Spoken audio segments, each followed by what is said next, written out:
Rico Blanco hindi kinaya ang mga kababuyan ni Maris Racal at Anthony Jennings matapang na sinupalpal ang dalawa. Time is the ultimate truth teller talaga ang sitwasyon ngayon ni Maris Racal at ang boyfriend nito na si Anthony Jennings.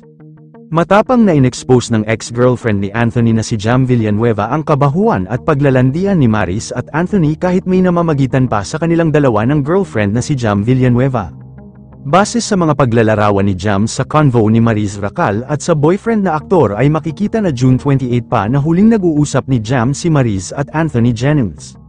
Hindi namin kinaya ang mga nabasa namin dahil ang akala ng lahat ay nasaktan ng bonggang-bongga si Maris Racal sa hiwalayan nila ng boyfriend na si Rico Blanco ay hindi pala dahil una sa lahat naka-move on na ito bago sila maghiwalay dahil may tinatagong relasyon na pala si Maris at AJ.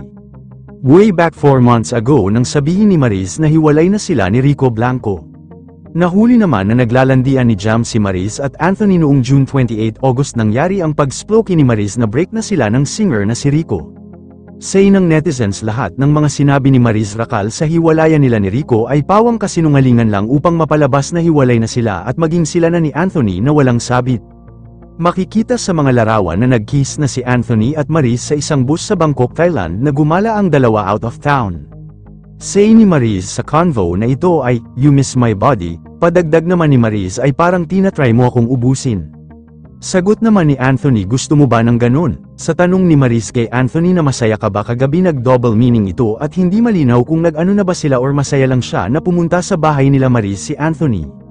Madaming netizens ang nawindang sa convo na ito especially sa mga reply ni Maris na hindi akalain ng publiko na magagawa ito ng aktres.